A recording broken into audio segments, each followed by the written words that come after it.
Somebody tell me below who you think that is. I made a claim in the last video. I said, whoever controls your language controls your reality, or whatever controls your language controls your reality. I was asked for an explanation, so I'm going to use this man as an example. This man right here, this man changed the entire world forever. And many of you are actually under this man's spell, and you don't even know it.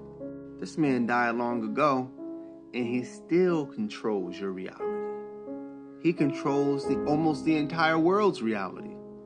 So before I tell you who this man is and how he put the entire world under a spell in order to keep the wealthy rich and the poor poorer, first I gotta break down to you what a spell is. Don't worry, it doesn't get woo-woo here. We're going to get into the hard facts of the matter.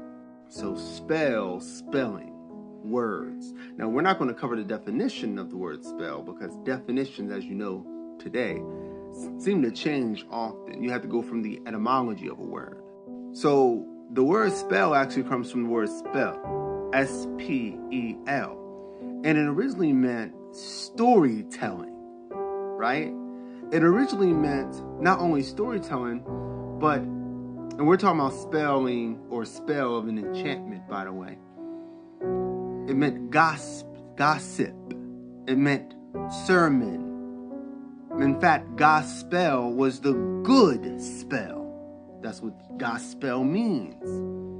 So y'all don't even understand when you're being put under a spell. You're being put under a certain narrative, a story, using words to do so. So in other words, you're putting someone using words in a certain way, in a certain order, right? You can put someone under your story. That's what it means to be put under a spell, to be put under a story. This is what propaganda is, brainwashing. They often rename things because words and language control your reality. So I can do things, right? If I can make you believe that something is fictional, even though it's a fact, by showing you a version of it in Hollywood, right? Then you'll associate that with fiction and I'll get away with doing this thing to you. You'll have no idea that it's happening. Let me know if you want a video on gospel, the good tale, right? So the way it works is words and stories affect mentality, which can change the world. And often it does. That's why you see there's a battle for words and meanings today. Today we're talking about the spell that keeps people divided, keeps humans separated, that makes humans fight one another, and makes humans truly believe there is more that separates us than brings us together. This spell is the race spell. It's a powerful spell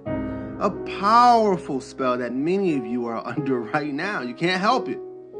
And as I explain this to you, that spell will fight you back mentally on this because it wants to stay in control of your mind. If you want me to go over the dinosaur spell, go ahead and comment below dino spell, and I'll go ahead and cover that next. But I'll need at least like 50 comments saying that. Then I'll also cover that for you. So this man's name is William Berkeley. So you can look up what I'm saying about him to go and find out if what I'm saying is true.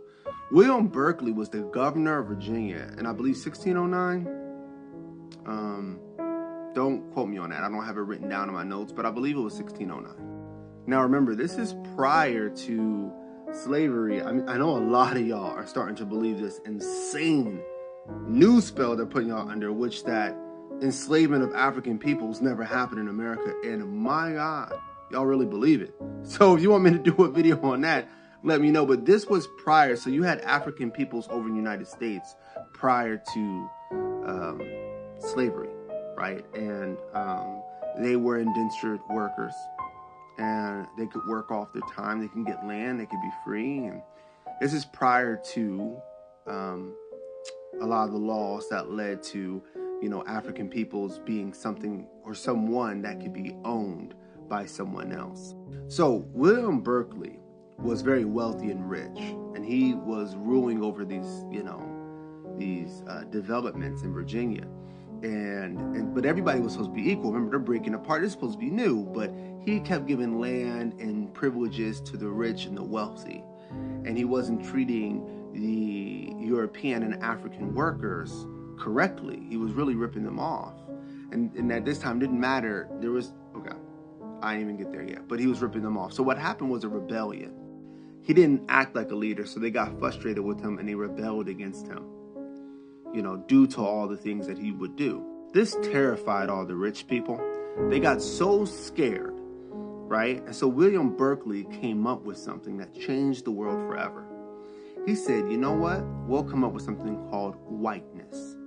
This is literally what happened. And we'll call the Europeans white, and we'll tell the European workers, hey, you're a part of this club called white with us, and we'll give you privileges based on you being white. I'm not here to discuss white privilege with y'all. I don't play politics. I do not in neither tribe, red or blue.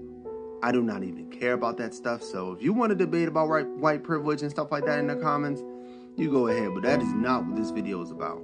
You see, the Matrix will change reality. It will create a false reality, but it will make that reality real based on consequences, right?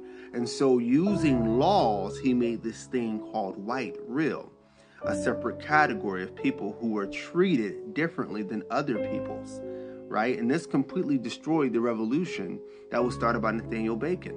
We call this divide and conquer. Not only was it giving rights and privileges to Europeans, taken away from African peoples, but it was also keeping them separate. So a lot of you guys think that segregation was about white people not liking black people. What was really going on is the wealthy didn't want them teaming up, so they made laws to keep them separate, to invoke this separate of white and black, things that are completely on the opposite ends of the spectrum.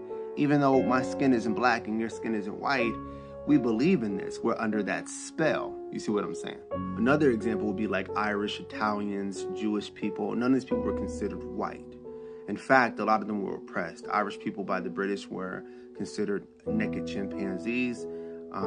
Italians were hated and lynched. And I don't know what I can go in about, Jewish people on this platform. But we know the history. So, but in the 70s or 60s, all that changed because they needed more power. The wealthier, the impoverished were coming together, and so they needed to break them up, so they called them white. So it works every time, this spell.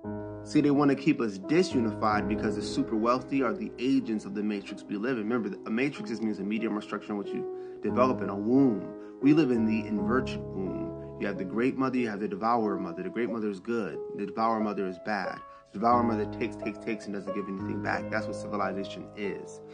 And we are going to escape this. You don't have to work a 9-to-5. You don't have to do these mortgages. You don't have to create separations based on skin color and race. And none of you are black and none of you are white anyway. Really, all of y'all are just different shades of brown. And the book that really goes in on this is FAMS, Food, Forest, Foraging, Hunting, Anti-Fragile Minded Society. There are free versions in the link at the top of the page. The actual physical copy is right here. The free version is the Audible. So we can get free from all this. And let me know if you want any videos, and I got you. Like the comment that you want me to make a video about. Love you all. Peace.